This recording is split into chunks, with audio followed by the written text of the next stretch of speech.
Oi, professora! O nosso trabalho vai ser sobre o processo de descolonização da África e a gente propôs esse seminário temático por conta de ser à distância, a gente achou que assim ia ficar melhor organizado. Temos 4 textos de apoio. O primeiro é do Wenger, A Invenção das Tradições, e ele vai falar sobre os costumes e tradições no processo de colonização da África e como os africanos ou reagiram aos costumes trazidos pelos europeus ou se apropriaram desses costumes, porventura. E os outros 3 textos, que estão no História Geral da África, volume 7, eles fazem muito mais uma análise do processo histórico, realmente, de como se deu o processo de independência dessas colônias.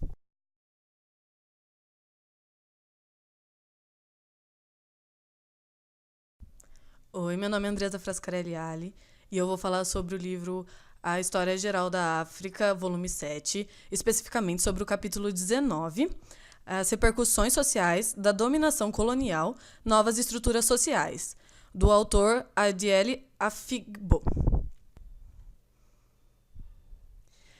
Inicialmente, vou começar tratando sobre a mudança e a continuidade. Por quê? Porque há 3 concepções de mudanças de diferentes percepções. A primeira são as das mitologias rivais do imperialismo. Nelas, se acredita que a mudança é como uma inovação introduzida pela dominação europeia nas sociedades tradicionais. A segunda percepção é dos apologistas do imperialismo.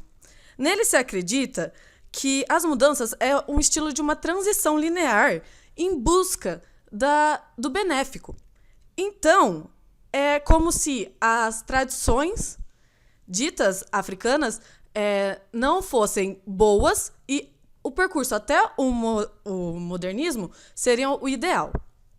E os nacionalistas coloniais, que é a terceira percepção, acredita que a mudança é um dilaceramento de um universo maravilhoso ideal para algo tumultuoso e instável.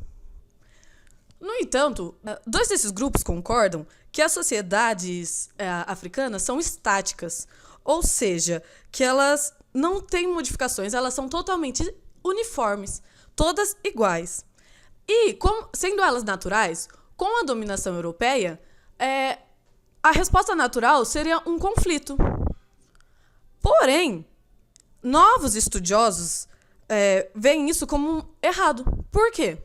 Porque eles colocam que cada sociedade africana ela é diferente. Em relação a quê? Em relação a que cada uma tem sua formação de geração em geração. Então, elas têm uma continuidade. Sendo assim, elas não podem ter as mesmas transformações e, assim, elas não são uniformes. Então, dessa forma, afirma-se que a modernização da África é um processo contínuo desde suas origens. Além disso, elementos como a divisão do trabalho, a urbanização, a mobilidade social já estavam inseridos dentro da sociedade africana, como formas de migração da mão de obra, e habitualmente elas são associadas à modernização. Então, caracterizando as sociedades como distintas uma das outras e também não sendo estáticas, a gente passa a perceber que cada uma vai apresentar uma reação diferente durante a dominação dos europeus. Nisso, a gente adentra o segundo tópico, que são as repercussões sociais da dominação colonial e as novas estruturas que ela vai produzir. Como já citado, teremos diferentes reações, e essas reações elas podem ser elencadas em 3 tópicos novamente. O primeiro, a conservação, depois a exclusão e depois a substituição.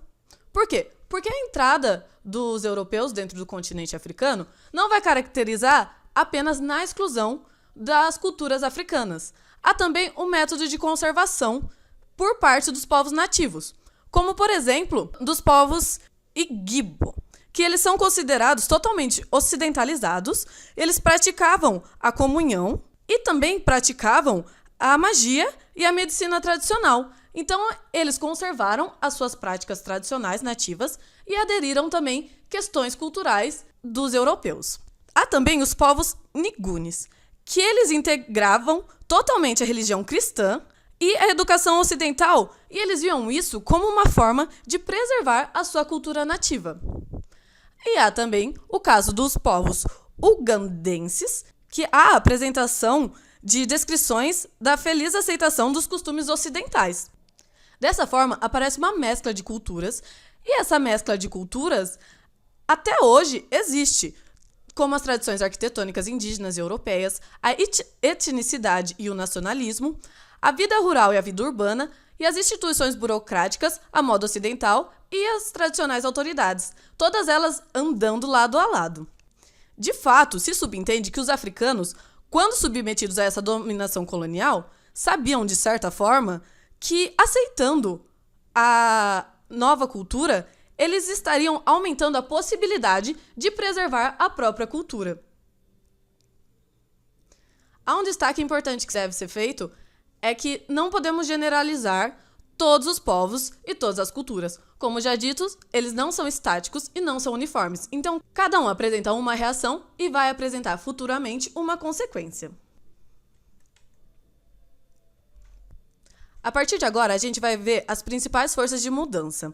Então, vamos adentrar aos fatores que contribuíram para modificar a estrutura social e cultural da sociedade africana. Houve vários fatores, e dentre eles a gente pode citar a própria conquista, com suas implicações políticas, a educação ocidental, o cristianismo ocidental, as forças econômicas ocidentais e o desenvolvimento da urbanização.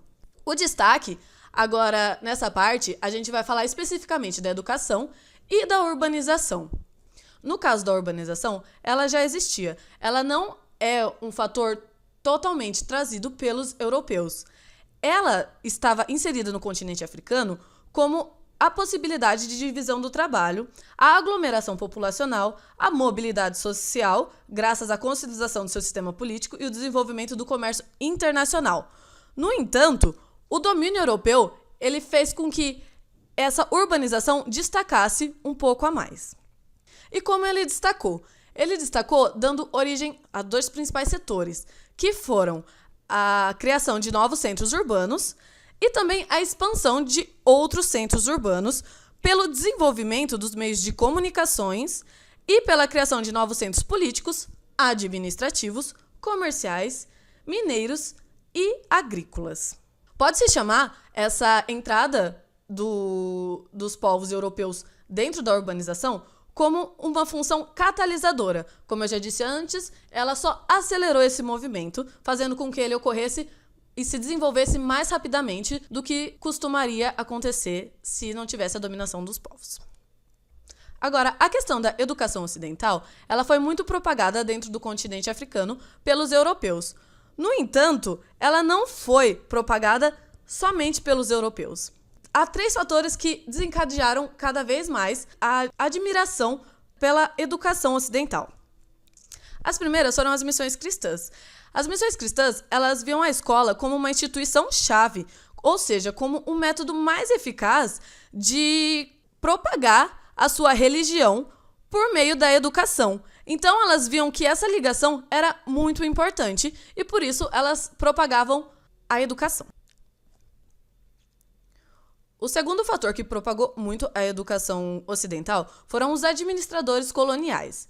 Eles esperavam que a escola formasse as pessoas que eles necessitavam para preencher os escalões inferiores da burocracia, para que assim os europeus conseguissem explorar de maneira mais completa o território africano e os recursos que eram pouco utilizados no continente. E o terceiro fator que influenciou a educação foram as iniciativas locais. Eles haviam introduzido a educação ocidental no quadro de seus esforços para vencer o atraso técnico dos países em relação à Europa.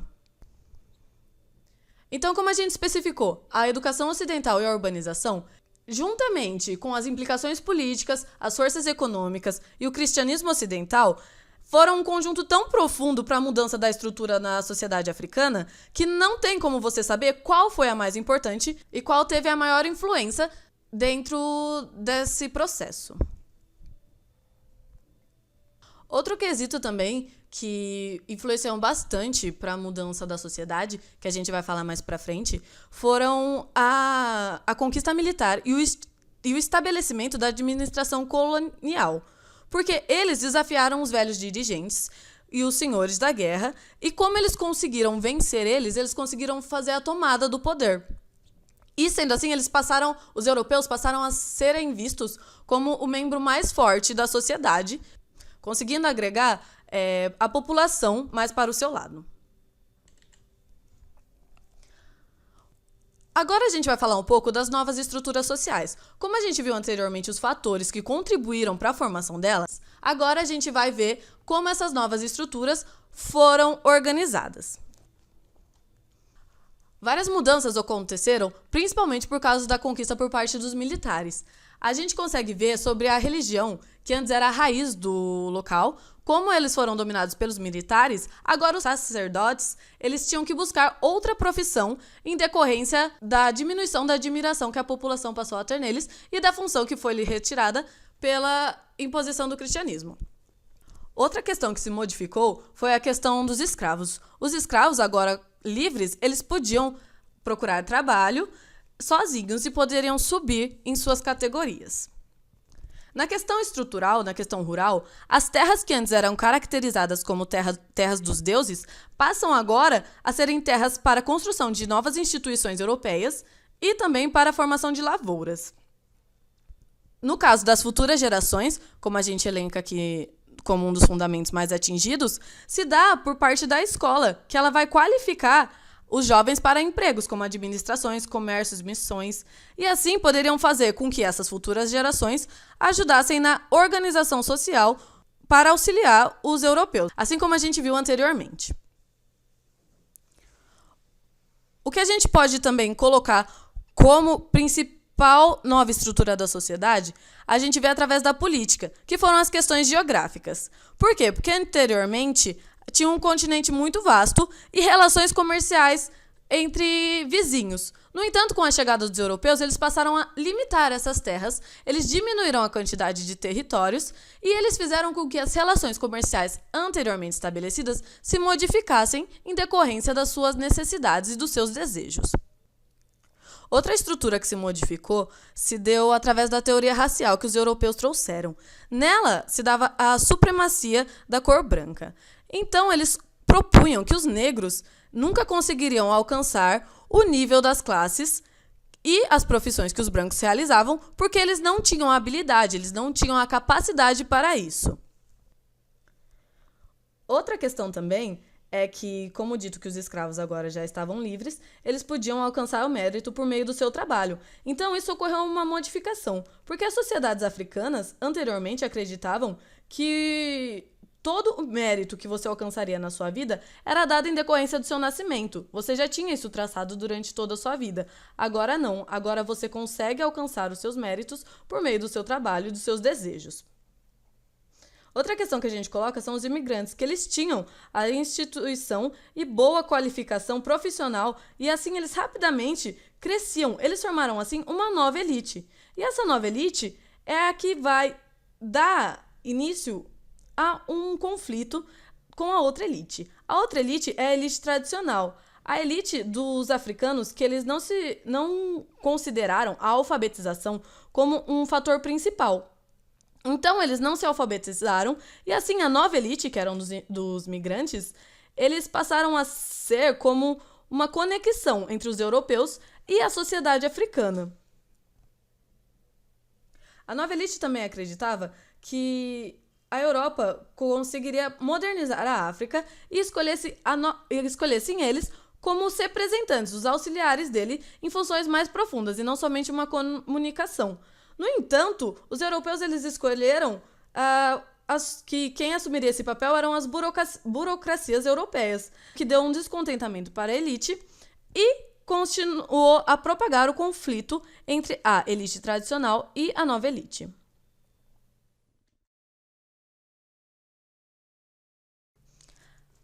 Agora a gente vai dar um destaque à ascensão das novas organizações.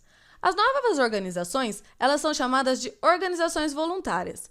Essas organizações voluntárias, elas tiveram origem tanto nos centros urbanos quanto com os vínculos locais. Para que servem essas novas organizações? Elas serviam para que ensinassem os novos migrantes a sobreviverem dentro dos centros urbanos. No entanto, esses voluntários, ele fica meio, entre aspas, devido ao quesito de que quem se negasse a participar dessas organizações era punido de uma certa forma. Então, elas não eram voluntárias e sim obrigatórias. Dentro dessa organização, eles se dividiam em 3 grupos principais. O primeiro era o social. Esse grupo social ele tinha a função de mais ser a diversão da cidade. Nele, eles praticavam esportes, praticavam jogos, para que a diversão agora do grupo urbano fosse garantida. Já as questões éticas, eles pretendiam prolongar o contato com a instituição rural.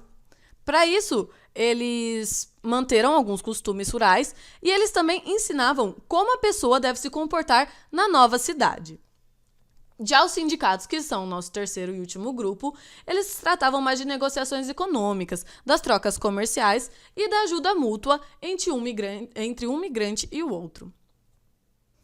Então foi isso, essa foi uma das principais mudanças estruturais que aconteceram durante a dominação europeia dentro do continente africano. E agora a gente vai passar para o livro do Hobsbawm, o capítulo das invenções das tradições na África colonial.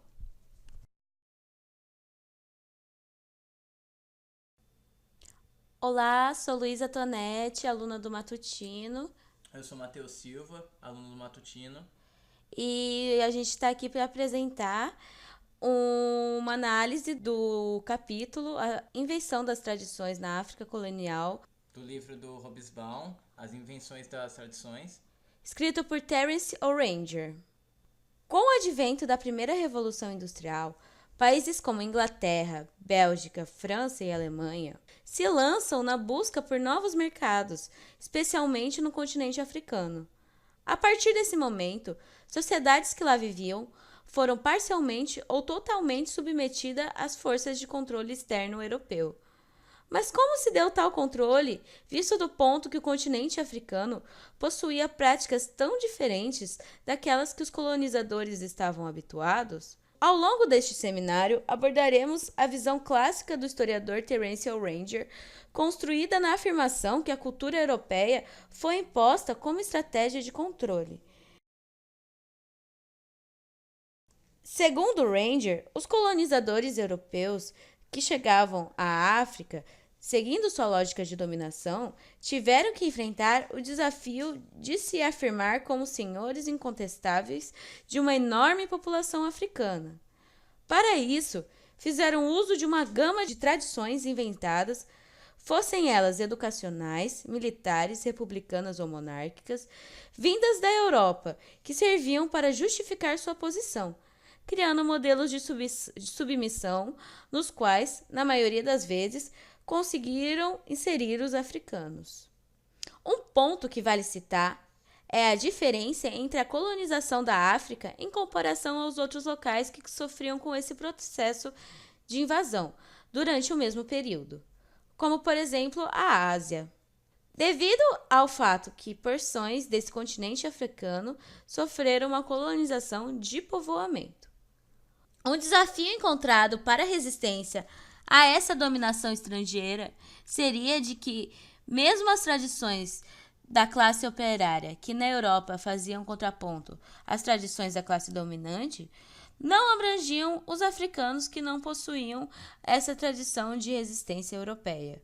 Pontua-se que muitas das tradições das classes mais baixas, como a artesã e a proletária, ao serem levadas à África, além de não abrangerem os negros e serem omissas ao problema africano, acabam por ser utilizadas como forma de segregar ainda mais essas pessoas, como foi o caso do sindicato de mineradores sul-africanos que só aceitavam brancos em sua composição, evidenciando assim a aristocracia de pele branca.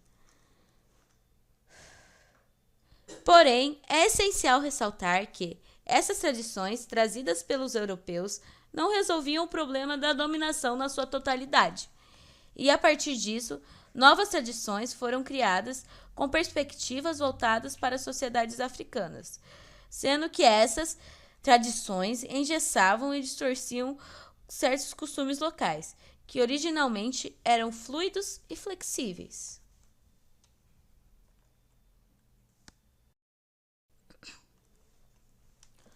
Como na África não existiam modelos condizentes com os fatores essenciais para o imperialismo europeu, como por exemplo o pagamento de tributos, lhes foi apresentado, por parte dos britânicos, um sistema mais próximo ao que possuíam, uma monarquia imperial, onde centralizavam um poder quase divino na figura do líder europeu.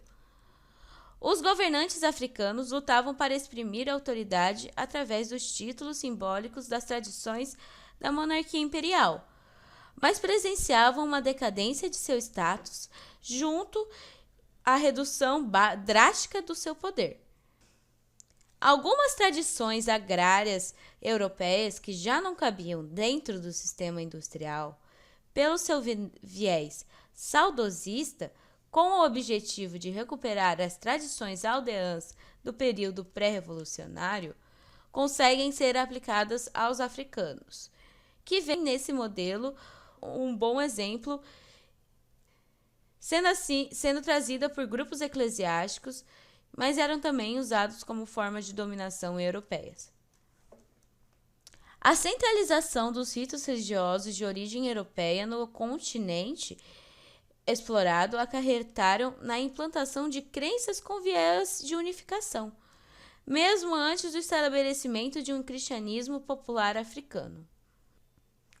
Dentre as tradições inventadas para a África, as que mais foram impactantes foram aquelas relacionadas com a aristocracia, onde na Europa se tinha um cenário de saturação dessas tradições, que se fez serem exportadas para a África através de uma classe aristocrática menos abastada, como os filhos mais novos e órfãos de famílias ricas, conhecedoras das tradições do colégio, batalhão e estrutura burocrática, e que iam para a África para exercer funções subalternas como de soldados e comerciantes. Outro ponto que justifica a ida dessas pessoas às colônias seria a tentativa de melhoria na estrutura dessas extensões dos impérios, onde faltava corpo administrativo e burocrático para geri-las, e, em consequência, se encontrava desorganizada. Além disso, eram utilizadas essas tradições para reafirmar o controle dos brancos sobre a África, agora não apenas através da força e do capital, mas também pelo status justificado pelas tradições. Funcionalismo colonial. Com o passar do tempo, a classe administrativa, que antes era composta por oficiais imperiais, começa a passar para a mão de civis formados no meio acadêmico, majoritariamente dessa aristocracia referida anteriormente. A consequência foi a produção de uma ordem de administradores acomodados que muitas vezes inventaram tradições visando humilhar os seus subserventes. Começa-se a ter uma visão de civilidade para aqueles com quem eram colonos dentro da África. Então, começa-se a ter uma visão de civilidade para com aqueles que eram colonos dentro da África. Isso se dá, em parte, porque alguns daqueles que foram ocupar os domínios imperiais eram aristocratas e tinham muita ganância em obter mais lucros com as riquezas africanas, e pelo capital de tradições investidos no continente, o que gerava ares aristocráticos, mesmo aqueles que só possuíam certos status sociais devido à sua cor de pele. Aqui temos uma imagem que mostra muito bem a ideia que o Império Britânico queria passar de trazer essa civilidade, como essa mulher que representa a Europa trazendo a civilidade em oposição ao barbarismo. E aqui temos um selo que era da unificação do Império Britânico. As tradições europeias aplicadas na África colonial eram voltadas às éticas de uma sociedade feudal e patriarcal, diferente das que vingavam na Europa, voltadas para uma sociedade capitalista e industrial. Mas mesmo com isso, ela era vista como modernizadora e geradora de uma estabilidade política, social e econômica dentro do contexto africano. Existiam duas frentes principais utilizadas pelos europeus no sentido de modernizar o pensamento e comportamento dos africanos. A primeira delas é a aceitação da ideia de que alguns africanos poderiam se tornar membros da classe governante colonial e que para eles seria dado educação adequada. A segunda, e mais usada, seria a afirmação de uma hierarquia de comando através de tradições, enraizando nas mentes africanas através de micro-hierarquias, como da escola, da casa grande, do batalhão e como diversos outros exemplos, o sistema de um comandante e aqueles que obedecem, visando, através dessa relação, a ideia de se criar laços de lealdade e orgulho dos africanos para com os europeus.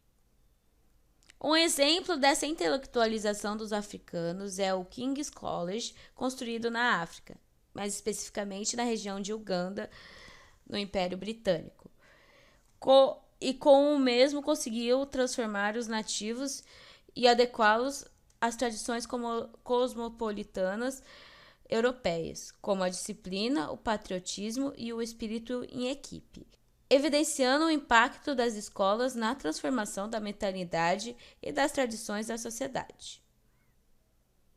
Como segundo exemplo, temos o mantimento da relação de senhor e servo, dentre negros e brancos, que abrangia vários âmbitos, que ia do rural ao industrial, sendo que a diferenciação do tratamento e a formação entre negros e brancos era óbvia, e o sonho da criação de um modelo de um negro ideal, formado para ser dócil, obediente, patriota, inabalável, foi defendido e exaltado.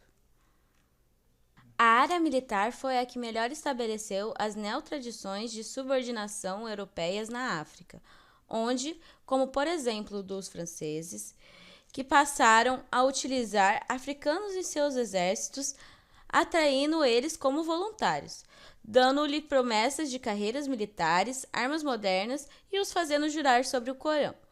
Além disso, também se tinha a ideia de militarizar a mentalidade dos filhos desses soldados, dando-lhes armas de brinquedos e uniformes como os dos seus pais. Como o exemplo francês, os britânicos passaram a fazer o mesmo em seu exército.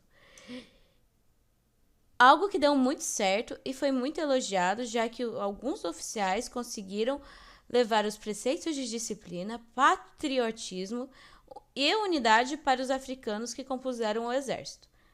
Essa agregação dos africanos ao exército britânico se deu também das duas formas ditas anteriormente, tanto pela formação dos africanos para compor o alto escalão do exército imperial, e que se dá de forma muito rara, quanto na formação de soldados para as fileiras. As neotradições militares foram, de início, as mais impactantes e influentes durante o colonialismo primitivo.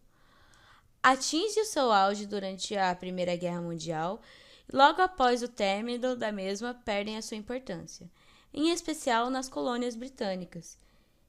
Em um contraponto, aumentam a importância das tradições voltadas à integração missionária e à formação burocrática de africanos. A partir da intelectualização desses africanos, começou, em alguns casos, dar uma ideia de contestar o domínio europeu, mesmo que ainda exista muitos casos de saudosismo. Agora o Matheus vai dar continuidade ao assunto.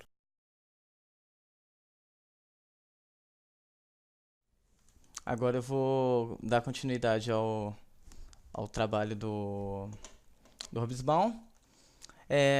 Como não se dava para governar só pela força e pela aquisição de africanos através das neotradições de subordinação, Os europeus começam a ver na colaboração junto aos chefes locais um meio de controle, e com isso cria-se a ideia de monarquia imperial. E aqui nós temos o exemplo das monarquias imperiais alemã e britânica. Os alemães viam que havia uma ideia rudimentar de monarquia na África, e assim começaram a europeizar os rituais monárquicos e, em consequência, os monarcas que neles se formavam. Outro ponto seria a da expansão dessa ideia de monarquia, ao ponto de se criar a figura de um Kaiser todo-poderoso e que tinha um poder centralizado do Império Alemão. No caso dos britânicos, eles se assemelhavam aos alemães, mas tem uma mudança no segundo ponto que fazia com que a ideia de poder centralizado no rei fosse mais efetiva, que no caso seria a sacralização do rei, dando ares de onipresença, onisciência e benevolência. Além do simbolismo no ritual da coroação, que se transferiu para o feriado do dia da coroação, que junto de sacerdotes da igreja anglicana, de pessoas da alta sociedade e membros da classe comandante das colônias, se criou esse ideário de divindade, paternidade e de que o rei tinha ciência dos problemas de cada membro do império na África e que zelaria pelo bem dessas pessoas. Além de buscar legitimidade através de cativar os líderes locais, com o simbolismo trazido através das cerimônias monárquicas e sacras, um ponto importante é que, por serem raras as visitas dos monarcas à África, os rituais locais se tornavam de extrema importância para simbolizar sua presença e controle sobre o local, e aqueles que os inventavam conseguiam muito prestígio. Aqui nós temos os exemplos do Império Britânico, até o ano de 1920, que a continuidade do domínio dele na África, que ia do norte ao sul da África, do Egito até a África do Sul. Do Império Alemão, no início do século XX, já que ele decai com o fim da Primeira Guerra, e ali as regiões de domínio dele, que até algumas regiões passam para o controle britânico após a Primeira Guerra Mundial. Agora eu vou passar para as tentativas africanas de utilização das neotradições europeias. Os europeus detinham o monopólio do controle dessas neotradições, e toda tentativa de manipulação das mesmas por parte dos africanos era frustrada e reprimida. Mesmo assim, os africanos buscavam se aproximar das neotradições europeias de forma autônoma, no geral de 4 formas diferentes. Uma delas, a burguesia africana que se apropriava de comportamentos da classe média europeia, como eram os casos de africanos educados que aspiravam se tornar cidadãos estáveis na sociedade liberal britânica, que possuíam uma extrema lealdade à coroa e saudosismo às suas conquistas. Participavam de clubes, igrejas e sociedades, além de praticarem esportes como o tênis, o rugby e o cricket, tido principalmente o cricket como uma instituição britânica e representante dos valores e ideais do Império. E o futebol ele chega num ponto futuro para substituir esses esportes, entre aspas, por ser um esporte de massas. Outro ponto seriam os governantes africanos que lutavam para exprimir a autoridade através dos títulos simbólicos das tradições da monarquia imperial, que começavam a ver a decadência de seu status junto de seu poder, onde de início esses eram importantes para o controle imperial, mas com a consolidação deste, o poder dos governantes caiu drasticamente. E foi quando se deu a luta pela volta de seus postos perdidos, sendo que em algumas ocasiões essa surtiu resultado, principalmente quando esses africanos se aproveitavam de uma visita da corte britânica para fazer seus pedidos. O terceiro ponto que eu vou abordar seria um dos africanos que adaptavam de forma sincrética, entre aspas, os símbolos neotradicionais europeus como se fossem um modismo, como alguns chefes africanos que se usaram dessas tradições para ascender ao poder, as manipulando a seu favor, principalmente entre os anos 20 e 30, onde se discutiam na mentalidade do povo o status de realeza desses chefes, que com o tempo conseguiram chegar a tal patamar. Mesmo com certa repressão por parte europeia, os africanos, através da africanização de ritos, como foi o caso da coroação britânica e a religiosidade cristã, e com apoio popular, conseguiram certa legitimidade. Por último, seriam os africanos erradicados, que usavam as neotradições europeias no sentido de formular a construção de uma nova sociedade africana, como foi o caso do posicionamento nacionalista de intelectuais africanos durante a visita do rei George em 1947. Junto a isso, viria o ponto de como os ex-africanos se espelhavam na realeza britânica, que esse espelhamento era tão grande que eles começaram a fugir suas ações do âmbito político e focando apenas no cultural. E eles acabaram sendo substituídos sem nenhuma contestação e foram criados em seus lugares regimes presidencialistas.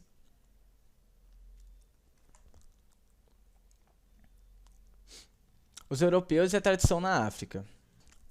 Os europeus, eles construíram uma ideia do que seria uma tradição africana, reunindo conceitos e costumes e algumas tradições que para eles definiam a África como um todo e que regiam aquela sociedade. Mas na realidade nunca houve uma tradição ou costume africano unificado, e mesmo que as tradições fossem valorizadas e conservadas, esses costumes eram extremamente flexíveis e pouco rígidos, permitindo assim se manter um senso de identidade, mas ao mesmo tempo se adaptar a mudanças que ocorriam. Essas características de fluidez, competição e movimento se mantiveram durante todo o século XIX, e o que gerava certos problemas para os europeus, porque eles viam que os africanos não estavam cumprindo essa tradição africana, entre aspas, que eles imporam aos africanos. No século XX, esse problema do não cumprimento aparece para os europeus no sentido da restauração do que seria essa tradição africana. Eles visavam corrigir esses problemas para restaurar a etnicidade da África e reconduzir as pessoas às suas origens, visto no ponto que foram feitos endurecimentos e mobilizações no âmbito social e cultural, para evitar a flexibilização das tradições por parte dos africanos. Nesse sentido do endurecimento e mobilização das tradições no âmbito social e cultural, vêm as leis consuetudinárias. Elas são leis baseadas na tradição, e elas vinham no sentido de endurecimento, já que como não havia uma tradição certa para que os africanos seguiam, estabelecer um modelo de África, ou um modelo de cultura africana, inviabilizavam essa adaptação por parte dos africanos e faziam com que essas questões culturais e costumes, elas não ficassem somente no âmbito social, mas também fosse para o âmbito legal.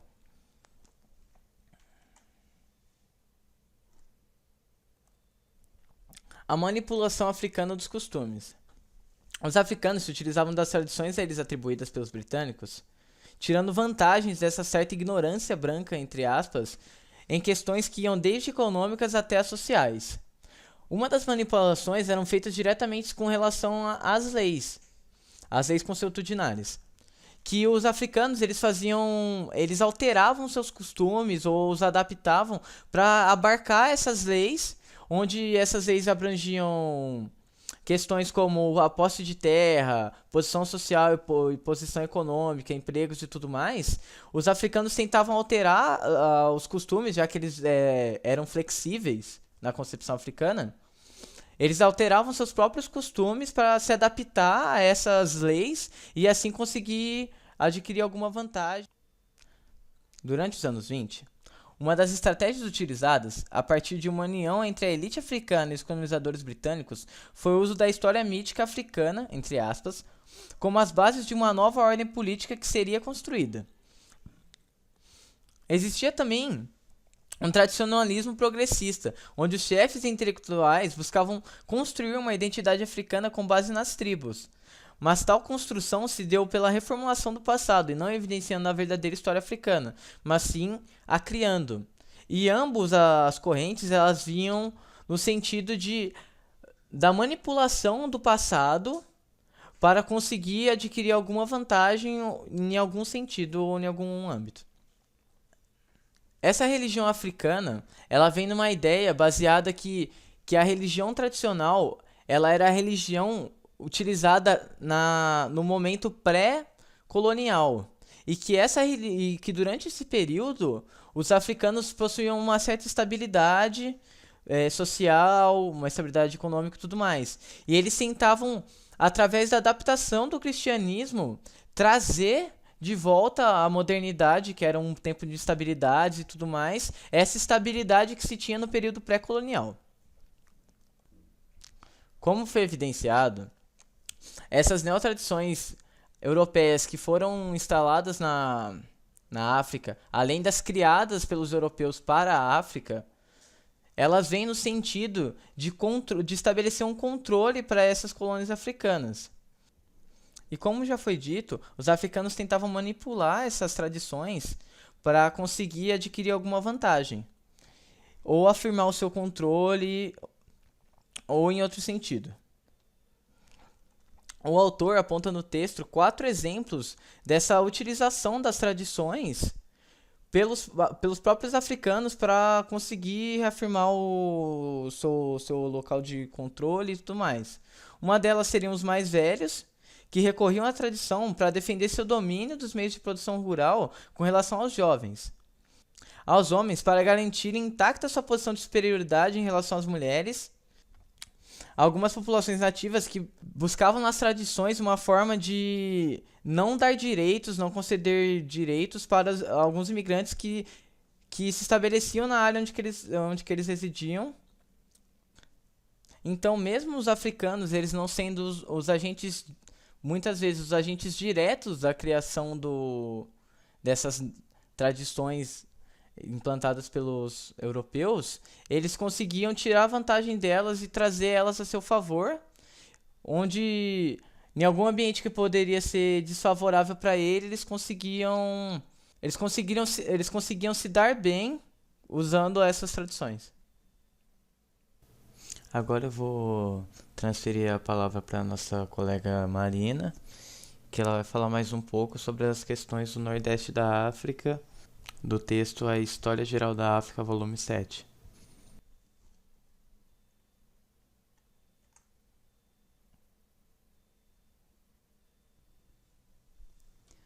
Oi, tudo bem?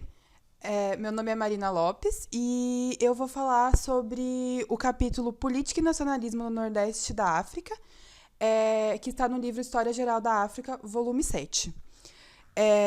Bom,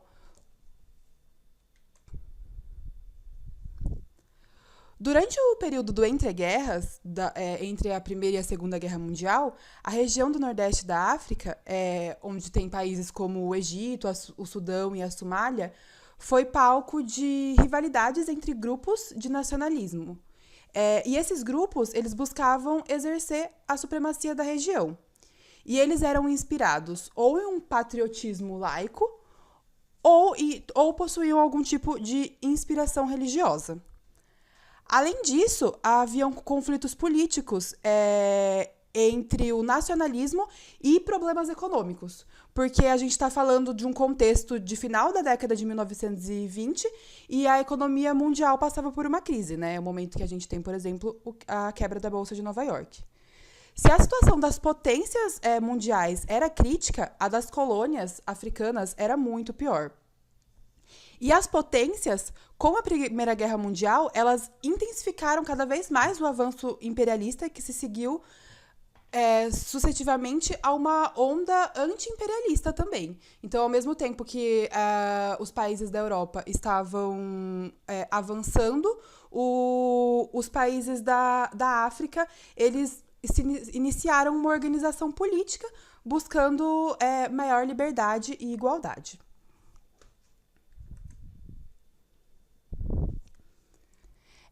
Agora a gente vai falar mais especificamente de um país, que é o Egito, e vamos falar da Revolução de 1919, que foi uma revolução de caráter anticolonialista. Em 1914, o Império Britânico declara guerra contra o Império Otomano no contexto da Primeira Guerra Mundial, né? E o Egito, ele fazia parte nominalmente do Império Otomano. Entretanto, a Inglaterra ela vai declarar um protetorado sobre esse país. Protetorado é quando um território autônomo, que é protegido diplomática ou militarmente contra terceiros por um Estado ou entidade mais forte. Mas normalmente isso vem com uma troca de obrigações e favores específicos para esse país, né? Os nacionalistas egípcios que existiam nesse momento, eles vão se opor a essa decisão da criação do protetorado. Eles vão querer lutar contra a criação desse protetorado. E com isso, eles veem a necessidade de criar um organismo unificado que os representasse na luta contra os britânicos. Então, um cara chamado Said Zaghloul cria a delegação egípcia, ou AFAD. A AFAD, ela tinha por objetivo conquistar a independência total do Egito, garantir a soberania do Egito egípcia sobre o Sudão, que era uma questão latente naquele momento também, e abolir os privilégios especiais que os estrangeiros residentes no país tinham. E para se fortalecer, o grupo ele adotou táticas militantes, distribuindo panfletos e organizando reuniões públicas para tentar consolidar sua autoridade, se sobressair em relação ao Império Britânico. Aqui a gente tem o Said Zaghloul, o fundador da delegação egípcia, né? Num discurso exigindo a retirada das tropas britânicas.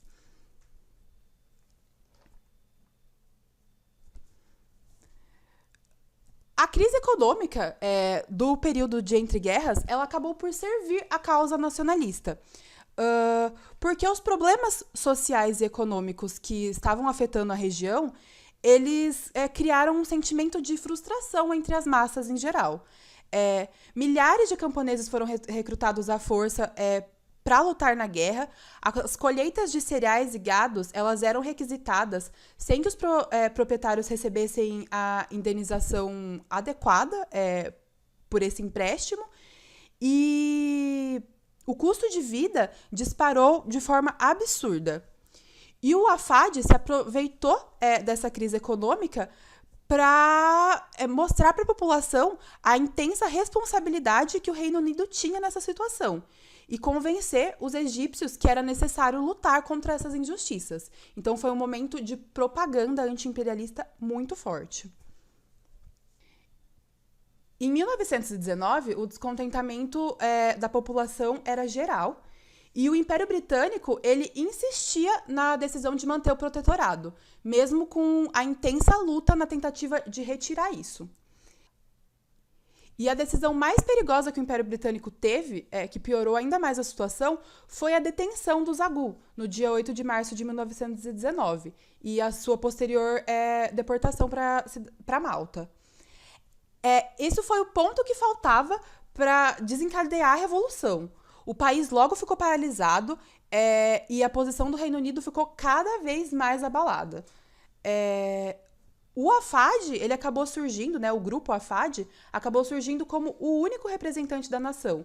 E ele mobilizava, pela primeira vez, a maioria das classes do Egito.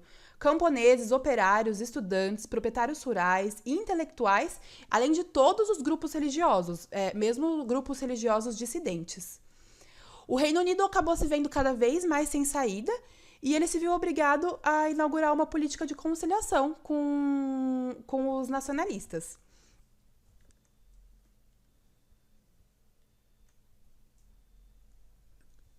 E, sendo assim, né, com isso, em 28 de fevereiro de 1922, a Declaração da Independência é assinada sob intensa pressão dos nacionalistas. O Reino Unido acaba tendo que aceitar abolir o protetorado e reconhece a independência. Mas uma questão importante aqui é que o status quo foi mantido em diversos assuntos, como a segurança das comunicações, a defesa do Egito e a proteção das minorias e dos interesses estrangeiros, além da questão do Sudão. E aí fica a questão de se isso era mesmo um exemplo de descolonização ou se o Império Britânico só estava, mais uma vez, protegendo as suas fronteiras como ele sempre fazia. É um debate que pode ser levantado, né? Porque com a independência, o governo egípcio ele obteve mesmo mais liberdade para administrar os negócios, tanto internos quanto externos. Conseguiu restaurar o Ministério das Relações Exteriores, que tinha sido fechado. E a Declaração de Independência ainda previa um regime constitucional, que era uma coisa que os nacionalistas eles vinham lutando desde 1883. Entretanto, a independência ainda ficava restrita em alguns pontos, que eram os chamados pontos reservados. Esses pontos eram críticos porque, por exemplo, um deles previa o prosseguimento da ocupação militar britânica no Egito, e os estrangeiros continuavam tendo muitos benefícios, como o benefício da extraterritorialidade. E os egípcios ainda, mesmo tendo uma constituição, não conseguiam usufruir de um regime constitucional pleno, porque a monarquia, ela detinha o poder de nomear o primeiro-ministro. Em 1920, rivalidades pessoais com relação à liderança do AFAD vai fazer com que haja uma dissensão entre os grupos. E aí vai ser criado os grupos dos moderados, liderados por Adli e Akan, e o dos militantes, que continuavam sendo controlados pelo Zaglu. Os moderados, eles achavam que era necessário manter um compromisso com o Reino Unido, porque eles eram um país muito pequeno e muito fraco perto às potências, e eles precisavam de apoio internacional. Já os militantes, eles não acreditavam nisso e eles defendiam o prosseguimento da luta até que os britânicos aceitassem todas as reivindicações nacionais. E isso confirmava a política colonial do Reino Unido, né, em todas as suas colônias, do dividir para reinar. Era isso que eles defendiam e por isso eles exploraram ao máximo a cisão, esse rompimento que ocorreu. Posteriormente à época da assinatura da Declaração de Independência, tem início a Era das Negociações, que vai de 1924 a 1935.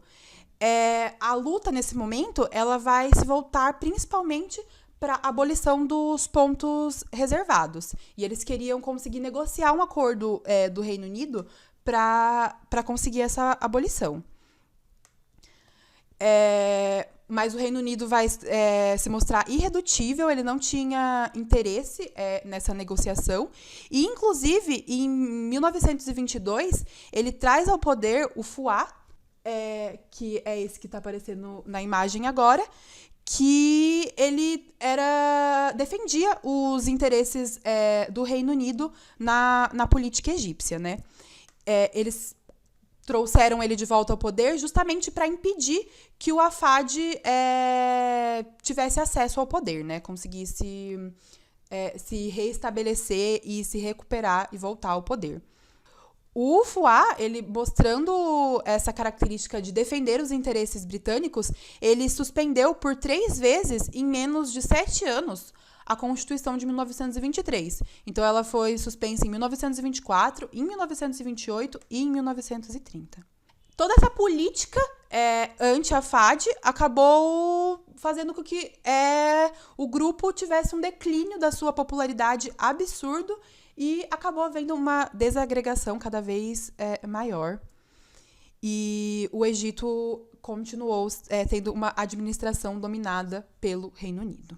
Bom, agora a gente vai falar sobre outro país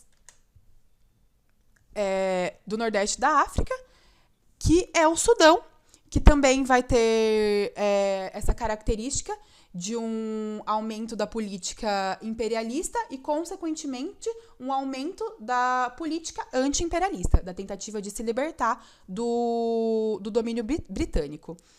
No Sudão, isso vai acontecer principalmente durante a Primeira Guerra Mundial, e a resistência ela vai se manifestar por meio de diversas ações, e ela vai unir diversos grupos diferentes, diversos grupos vão lutar por essa independência, a elite intelectual, os madistas, que vamos falar daqui a pouco, os nacionalistas religiosos, todos organizaram oposição no norte do Sudão para tentar conquistar a independência. Primeiro, a gente pode falar dos movimentos de protesto da juventude, que é onde se encontra principalmente essa elite intelectual emergente, que ela está se formando ali no período de 1919 e 1925. Essa elite era composta por estudantes e diplomados do Gordon Memorial College e do Military College de Khartoum. E eles desenvolveram uma ativa campanha política contra o colonialismo. Era, de novo, essa história da militância, da panfletagem, para mostrar para a população, para a massa da população, o descontentamento em relação ao Império Britânico. Foi criada, em 1919, uma liga muito importante, que é a White Flag League. Ela é fundada por Latif, e ele vai ser o mais destacado líder nacionalista da época no Sudão. Então, eles defendiam o direito à autodeterminação, ou seja, eles acreditavam que eles deveriam ser responsáveis por decidir sozinhos o futuro do Sudão, do país deles, sem a interferência europeia. E também pediam a total abolição do regime colonial britânico, obviamente, né? Em 1923, eles começaram a abandonar cada vez mais essas táticas de militância com a panfletagem e levando a palavra até as pessoas, porque eles estavam buscando uma tática mais revolucionária. Então, eles vão procurar ter táticas de lutas mais revolucionárias, né? Então, vai entrar o momento do confronto aberto, que vai ser posterior ao momento da propaganda clandestina. Isso vai produzir uma agitação enorme nas capitais, em diversas cidades da província. Em 1924, a White League organizou manifestações e levantes em Atbara, Port Sudan, Al-Boyed, Shend, diversas cidades, sobretudo depois que o presidente, o Latif, né, e 2 companheiros deles foram presos no mês de julho. Isso aumentou muito o descontentamento do grupo. Os soldados britânicos mostraram o interesse em controlar de perto o Sudão e abriram fogo contra todas as manifestações, não deixaram barato em nenhum momento essa tentativa de libertação. Então, essa intensa política de repressão por parte dos soldados britânicos acabou por levar ao completo fracasso de várias revoltas, e isso vai fazer com que se inicie uma década entre os sudaneses nacionalistas, de um momento de muito mais reflexão interna e de pensar em métodos para o futuro. Então, eles vão se dedicar cada vez mais em atividades literárias e sociais e abandonar um pouco o confronto aberto, porque eles viram que eles eram mais fracos numerosamente e também em relação ao armamento, né? Então, o que a gente pode dizer que esse primeiro movimento nacionalista da década de 20, defendido principalmente pela elite intelectual, ele não foi muito bem sucedido. Acredita-se que isso aconteceu principalmente porque faltou apoio das massas em relação a essa questão. Então, eles tinham pouco corpo para lutar contra o Império Britânico. Outro grupo que se opôs ao colonialismo britânico é o madista. Então, a gente tem a resistência madista, que foi uma das principais armas. O madismo ele vai ser uma das principais armas utilizadas pelos sudaneses na luta anticolonialista. Além da elite intelectual, outro grupo que vai fazer uma oposição ao Império Britânico e vai utilizar principalmente armas na luta anticolonialista vão ser os madistas. Eles investiam como profetas messiânicos, principalmente, e defendiam a Guerra Santa, a Jihad, contra o regime britânico dos que eles chamavam de infiéis. O mais importante líder dos madistas foi o Abdullah Siani, que ele foi o chefe da revolta de Nyala em 1921. Além do motivo fundamentalmente religioso que impulsionava os madistas na luta anticolonial, eles também reclamavam da imposição de uma administração centralizada por parte do Império Britânico, a elevação do tributo sobre o gado e sobre o dízimo, E isso fez com que muitos habitantes das cidades, principalmente de Darfur, aderissem à revolta. Mas o Império Britânico, ele se mostrou irredutível e o Alciane, ele foi enforcado em praça pública no dia 4 de outubro. Os seus partidários prosseguiram a luta, né? E isso acabou fortalecendo, inclusive, a luta. E eles reuniram mais ou menos 5.000 homens a uns 80 quilômetros de Nyala para se iniciar o que a gente vai conhecer como a Revolta de Nyala, né? A Revolta de Nyala foi, com certeza, uma das mais importantes que ocorreu no Sudão antes de 1924. Ela quase conseguiu atingir seus objetivos e ela reavivou o temor por parte do Império Britânico de uma revolta de inspiração religiosa. Então, foi um êxito parcial aí dos madistas. Posteriormente a isso, vai surgir o neomadismo. O neomadismo, ele vai ser criado pelo filho. Posteriormente ao madismo, vai surgir o neomadismo, que foi criado, inclusive, pelo filho póstumo do criador do madismo. E ele já não acreditava mais no fanatismo religioso, como o pai dele. Ele buscava, inclusive, uma cooperação com os britânicos na base do lema "O Sudão para os sudaneses". Então, ele sabia que um levante armado levaria à aniquilação total, que eles não tinham corpo e nem armamento para uma coisa nesse nível. E sabia também que a agitação política e religiosa exigia dinheiro, recursos financeiros. Então, ele vai, no início, tratar principalmente de desenvolver a atividade agrícola e comercial para enriquecer. Ele vai se tornar um grande proprietário rural, um capitalista muito rico, para que ele tenha dinheiro, capital, para investir na luta contra o Império Britânico. Depois que ele se enriquece, ele vai buscar encontrar novos adeptos, né? Procurar ampliar a sua influência. E quando ele percebe, principalmente na década de 1930, que o nacionalismo de caráter político tinha suplantado consideravelmente o nacionalismo religioso, ele vai abandonar cada vez mais a religião e vai partir dar apoio aos intelectuais, né?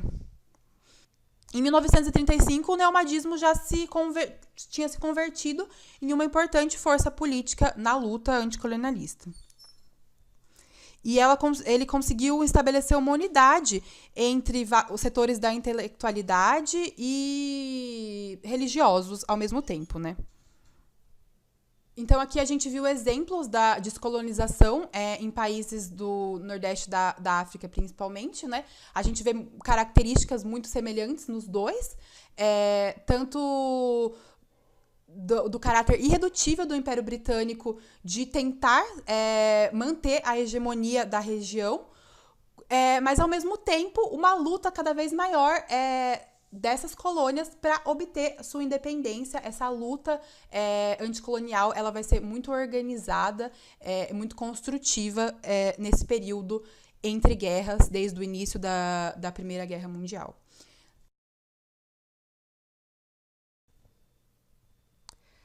Eu sou a Maria Clara, eu vou falar sobre o capítulo 19 do livro História Geral da África, volume 7. O capítulo se chama Libéria e Etiópia, 1880 a 1914, a sobrevivência de dois estados africanos, de Monday Akpan. Durante o período da partilha da África pelas nações imperialistas europeias, dois estados africanos conseguiram manter sua soberania. São eles a Libéria e a Etiópia. Aqui falaremos um pouco sobre a trajetória desses países e como se deu essa sobrevivência em cada um deles. Bom, primeiro vamos falar sobre a Libéria. A Libéria era uma colônia da Sociedade Americana de Colonização, criada com o auxílio do governo norte-americano, no intuito de nela estabelecerem-se os afro-americanos libertos que buscavam fugir do sistema escravista. A sua capital, Monróvia, foi fundada em 1822 pelos primeiros imigrantes, e foi o núcleo em torno do qual se desenvolveu o país. Em 1847, a Libéria se tornou independente da Sociedade Americana de Colonização. milhares de africanos do Novo Mundo imigraram para a Libéria, instalando-se nas terras que o governo liberiano havia obtido dos chefes africanos da região. Estes colonos ficaram chamados de américo-liberianos e eles ampliaram seu território inicial, pois necessitavam de terras para agricultura, comércio e consolidação da nação, que concorria com a França e Reino Unido, que também estavam à procura de terras para fins comerciais e militares. Com isso, no final de 1875, o território liberiano estendia-se por cerca de 960 quilômetros ao longo da costa do Atlântico, com uma largura de 320 a 400 quilômetros. A estrutura política na Libéria se dava com um parlamento composto pela Câmara de Representantes e Senado. O poder executivo pertencia ao presidente e ao vice-presidente, eleitos de 2 em 2 anos, e em cada condado era representado por um superintendente. Haviam 2 partidos políticos desde 1847, o Partido Republicano, que era dominado pelos colonos mulatos, e o Partido dos True Whigs, que era dominado pelos colonos negros, congoleses e autóctones instruídos. Em geral, não havia muitas diferenças ideológicas entre esses 2 partidos. A divisão estava entre os américo-liberianos e os africanos autóctones, pois os colonos tinham a intenção de assimilar cultural e politicamente os autóctones, civilizando-os. Não obtiveram tanto êxito devido à resistência. O descontentamento ocorria também devido ao fato de os representantes autóctones do parlamento não terem direito a voto e sua participação política ser muito reduzida.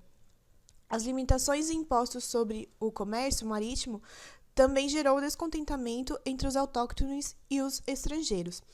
Assim, diversas vezes, uns e outros se aliaram para lutar contra o governo ou solicitar que os estados europeus interviessem a seu favor. Após a Conferência de Berlim, em meados de 1880, no qual a Libéria não foi convidada e nem se fez representar, ela, num primeiro momento, recusou todo o compromisso com as decisões da conferência. Ela defendia que não tinha necessidade de ocupar efetivamente seu território, pois era um estado africano e todos os habitantes de seu território eram liberianos. Eventualmente, no final da década de 1890, para não perder todo o interior do país, o governo liberiano começa a tomar medidas para sua ocupação efetiva. O imperialismo europeu assume no país 3 formas. A primeira, de expropriação do território liberiano pelas potências europeias, depois vai ser com graves intromissões em seus territórios, segundo, com graves intromissões em seus assuntos internos, e em terceiro, pelo controle da economia por negociantes ou empresários europeus que eram protegidos por essas potências. E, de fato, o imperialismo europeu ele contribui para enfraquecer mais e desestabilizar a Libéria. Entre 1892 e 1914, o Reino Unido e a França, ao estenderem as suas possessões para o centro da África, eles vão acabar usurpando ainda mais o território da Libéria. Então, em 1907, o presidente Berkeley, o Arthur Berkeley, no caso, esse aqui, viajou para Londres e Paris a fim de obter garantias quanto à soberania e integridade territorial da Libéria. Encontrou recusas em ambos os governos e os franceses ainda redigiram um acordo no qual a Libéria cedia à França nova parcela de seu território. De início ele negou, mas acabou sendo orientado pelos Estados Unidos e, com medo de perder ainda mais parte do território, o governo liberiano acabou assinando o acordo com a França.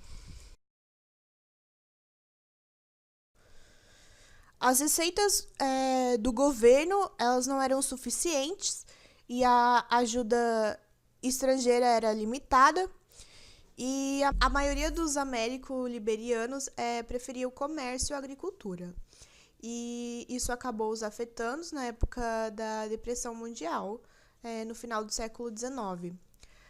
Para evitar a falência, o governo acaba tomando constantes empréstimos junto a negociantes liberianos e estrangeiros residentes no país, também com financistas europeus, em sua maioria ingleses, a taxas elevadíssimas.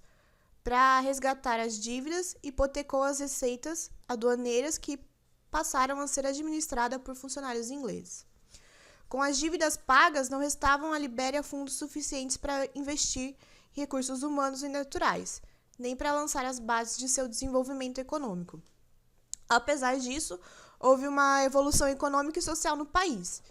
Em 1900, foi reaberto o Colégio da Libéria, que havia sido fechado em 1895 por falta de fundos, e no mesmo ano foi inaugurada uma estação telegráfica em Monróvia. E no ano seguinte foram instaladas as primeiras linhas telefônicas que ligavam a capital a outras regiões do país. E entre 1906 e 1907, a empresa britânica Liberia Development Company construiu várias rodovias ligando Monróvia ao interior. Bom, agora vamos falar um pouco sobre a Etiópia. Foi o imperador Teodoro II quem restaurou o antigo império da Etiópia. Nos primeiros anos do seu reinado, ele refez a unidade do império, reduzindo a obediência aos poderosos e belicosos feudatários, os Ras, de várias províncias etíopes. Reunidos sob Teodoro, os Amhara e os Tigrina foram o ponto de partida de uma expansão que englobou na segunda metade do século XIX as planícies circundantes habitadas por populações sobre as quais o governo imperial, por várias vezes, tinha exercido uma jurisdição intermitente e normalmente difícil. Teodoro esmagara os Ras graças à superioridade do seu armamento de origem estrangeira, mas acabou sendo derrotado por uma expedição punitiva dos ingleses em abril de 1867. Com isso, os dirigentes da Etiópia compreenderam que precisavam de armas modernas para dominar o império, para se defender dos adversários políticos e dos ataques dos estrangeiros. O sistema político etíope compreendia 3 níveis: os distritos ou senhorios, as províncias e a nação, e 3 eixos separados: o econômico, o político e o religioso. Os senhores, os governadores e o imperador exerciam poder no nível, respectivamente, dos distritos, das províncias e do império. O senhor tinha certos direitos que podia exigir com um tributo em espécie de cada família do distrito e obrigar os súditos a trabalharem nas suas casas. O governador tinha funções análogas às do senhor, mas no nível da província. No núcleo Amhara-Tigre, os governadores, na sua maioria, eram escolhidos entre os parentes próximos do imperador, ou no meio dos nobres reputados por sua fidelidade. O imperador era o elemento mais importante do sistema imperial. Exercia funções executivas, legislativas e judiciárias. Comandava pessoalmente o seu exército, administrava os negócios do império, prestava justiça e protegia os seus vassalos.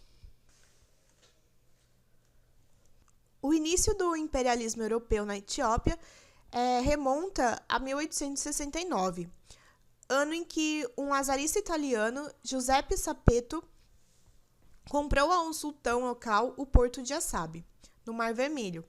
O porto tornou-se propriedade de uma companhia de navegação italiana, a Società Rubattino, e em 1882 foi declarado colônia italiana. De início, o imperador Iohannis não se interessou pela chegada dos italianos. Em 3 de fevereiro de 1885, os italianos tomavam Massaua, sob a aprovação dos ingleses. Estes favoreciam a expansão italiana na esperança de que ela prejudicasse a dos franceses, seus principais rivais na corrida da África. Os italianos impediram que armas destinadas a Iohannis fossem a ele entregues e deslocaram-se interior adentro, até as aldeias de Sarhat e Via. Ras, a Lula, protestou contra a invasão.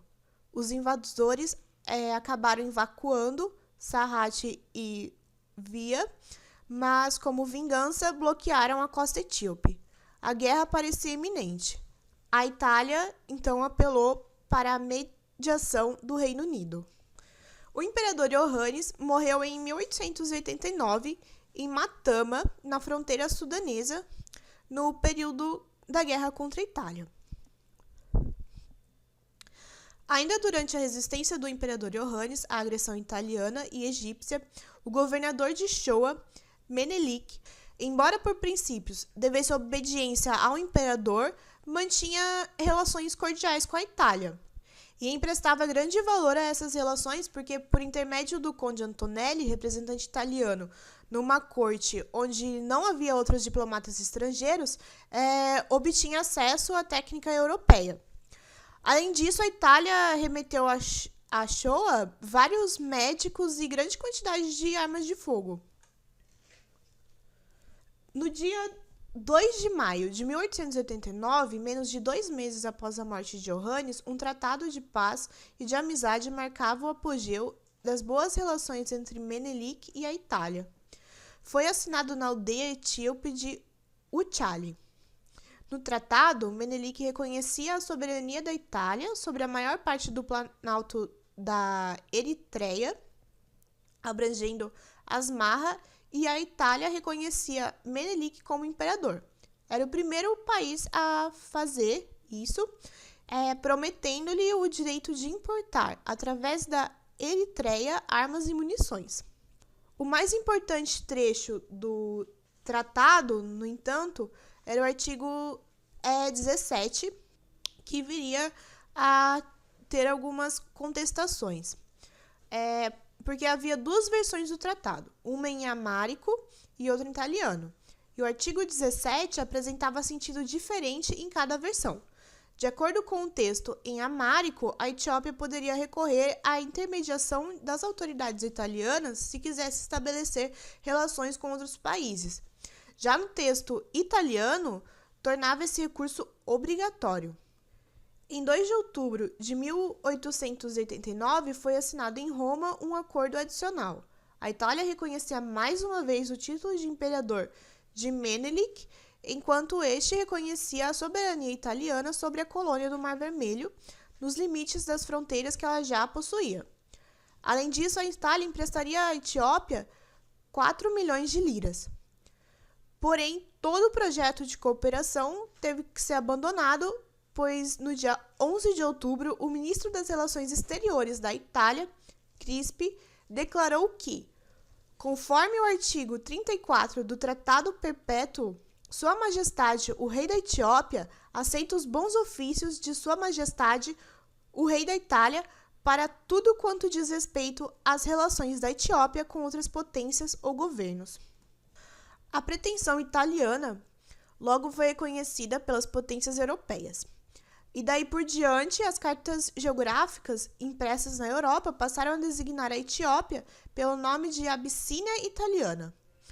Quando, em 3 de novembro de 1889, Menelik anunciou às potências europeias que seria coroado imperador, deram-lhe a resposta de que, sendo a Etiópia um protetorado, não podiam estabelecer relações com ela a não ser por intermédio da Itália. Menelik recusou-se a ceder. Em 27 de setembro de 1890, escreveu ao rei Humberto I da Itália haver descoberto que as 2 versões do artigo 17 possuíam sentidos diferentes. As relações entre os 2 países se complicaram cada vez mais. Ao longo dos anos de rodeios, Menelik comprou na França e na Rússia grandes quantidades de armas de fogo.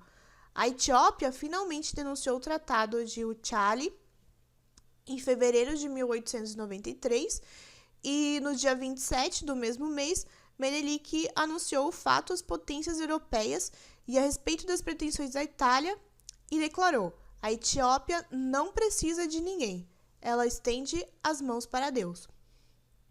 A guerra eclodiu em 1894 e o exército de Menelik conquistou importantes vitórias.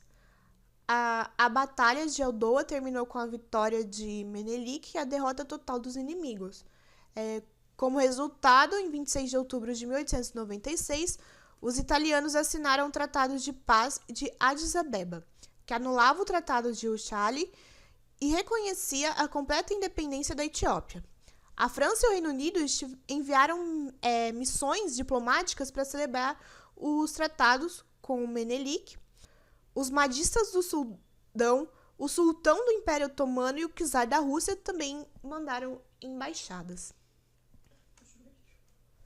O resultado dessa batalha, a maior vitória de um africano contra um exército europeu desde a época de Aníbal, teve profunda influência na história das relações entre a Europa e a África.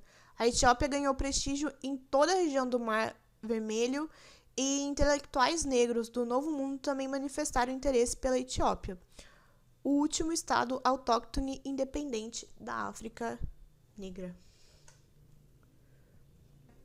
Com vontade de modernizar o país, Menelik se mostrava aberto a todo tipo de inovação. Em meados de 1880, foi fundada a nova capital do país, Addis Abeba. Na mesma época, foram construídas as primeiras pontes modernas.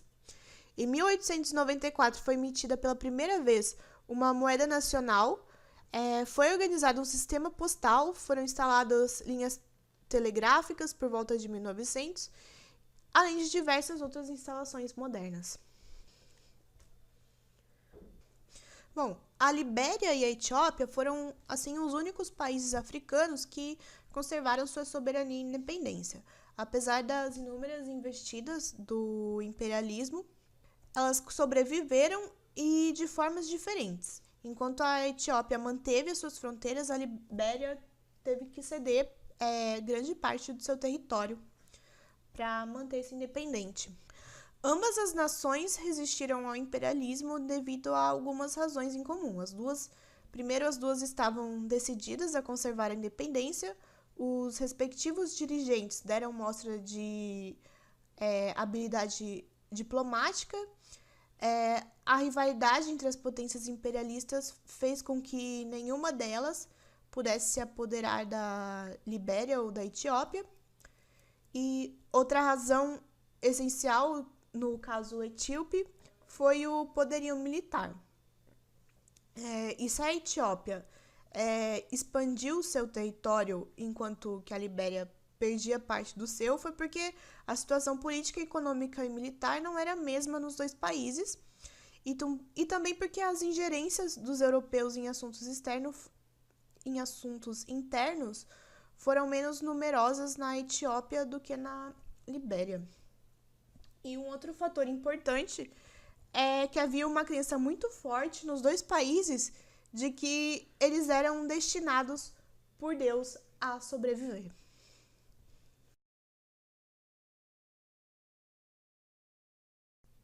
A conclusão do grupo é de que ambos os textos, tanto a Invenção das Tradições quanto a História Geral da África, volume 7, eles abarcam o contexto histórico da África colonial do final do século XIX e início do século XX.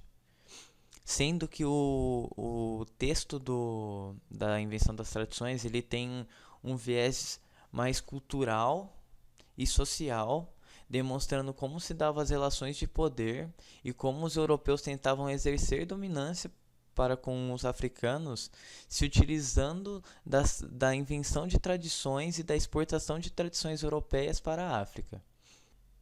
Já os textos que estão dentro do livro A História Geral da África, volume 7, eles demonstram como se dá a estrutura colonial dentro da África, colocando desde instituições utilizadas para o exercício da dominância europeia, até como se deu a resistência de alguns países africanos com relação aos ataques europeus, como que alguns conseguiram se livrar do domínio europeu através de muito sangue e muita luta. Especialmente, algo que abarca ambos os textos, é de como essas estruturas e essas ações levaram ao processo de descolonização que ocorreu durante o século XX nos países africanos.